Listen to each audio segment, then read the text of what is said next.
रामकृष्ण या.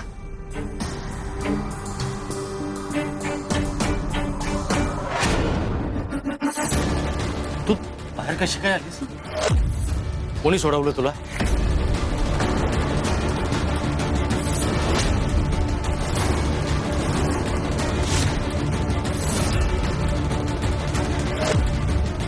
चल मोकटाने आज चल. नाही नाही, मला स्वामींकडे जाऊ दे. ते मला माझी हरवलेली गोष्ट मिळवून देणार. मला स्वामींकडे जायचंय. स्वामी, हरवलेली गोष्ट? तुझा अजूनही त्या स्वामीवर विश्वास आहे? अगं विश्वासघात केलाय त्यांनी तुझा. खोटी आशा दाखवली तुला. ते देव नाहीयेत की गुरु पण नाहीयेत, माणूस आहेत माणूस. त्यांचेही पाय मातीचेच आहेत हे कळलंय आता मला. नाही, तुम्ही चुकीचं बोलताय. स्वामी कधीच खोटं बोलणार नाहीत. त्यांनी मला शब्द दिलाय ते माझी हरवलेली गोष्ट मिळवून देणार.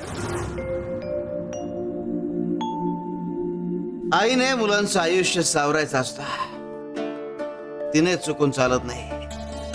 आमचे भक्त आम्हाला माऊली म्हणतात तेव्हा कधी कधी आम्हाला आईचं कर्तव्य हे पार पाडावं लागतं. शिव शंकर शंभो.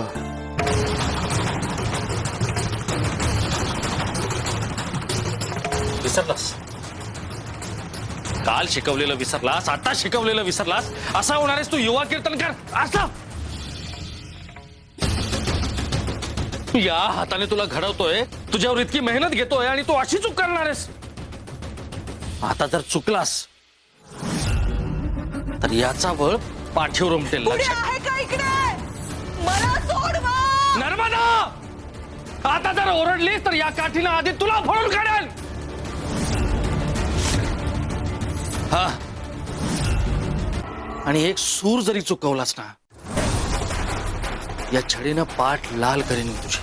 कळलं?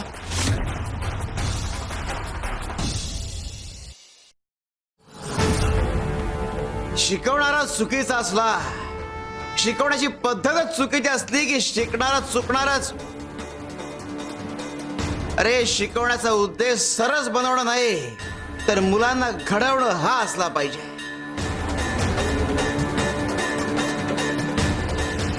शिव शंकर शंभो.